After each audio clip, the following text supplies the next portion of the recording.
നമസ്കാരം പ്രിയപ്പെട്ട പ്രേക്ഷകർക്ക് കേരള ഗോൾഡ് റേറ്റിൻ്റെ പുതിയ എപ്പിസോഡിലേക്ക് സ്വാഗതം. സ്വർണ്ണവിലയിൽ വീണ്ടും ഇടിവാണ് രേഖപ്പെടുത്തുന്നത്. വലിയ രീതിയിലുള്ള വിലക്കയറ്റം, ആഗോളതലത്തിലെ സാമ്പത്തിക മാന്ദ്യവും യുദ്ധ സാഹചര്യങ്ങളും സ്വർണത്തിൻ്റെ കുതിപ്പിന് ശക്തിയേറിയിരുന്നു.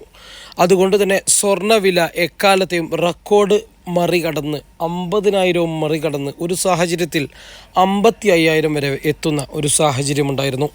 എന്നാൽ ഇപ്പോൾ നേരിയ തോതിലുള്ള വിലയിടിവാണ് മാർക്കറ്റിൽ ആഗോളതലത്തിലും ഇന്ത്യയിലും നടക്കുന്നത്. ഡോളറിൻ്റെ വിലയിൽ നോക്കുകയാണെങ്കിൽ സ്വർണത്തിന് ഗണ്യമായ രീതിയിലുള്ള വിലയിടിവ് തന്നെ രേഖപ്പെടുത്തുന്നുണ്ട്.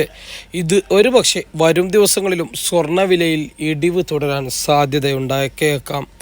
ഇന്ന് മാർക്കറ്റ് ഓപ്പൺ ചെയ്യുമ്പോൾ ഗ്രാമിന് 6,625 എന്ന വിലയിലും പവന് 53,000 എന്ന വിലയിലുമാണ് വ്യാപാരം ആരംഭിച്ചത്. 280 രൂപയാണ് പവന് വിലയിടിവ് രേഖപ്പെടുത്തിയത്. വരും ദിവസങ്ങളിലും സ്വർണ്ണവിലയിൽ ഇടിവ് തുടരുമെന്നും എന്നാൽ വർഷാവസാനത്തോടു കൂടി വീണ്ടും പുതിയൊരു തലത്തിലേക്ക് ഉയരുമെന്നും 60,000 കടന്ന് മുന്നേറുമെന്നാണ് നിരീക്ഷകർ പറയുന്നത്.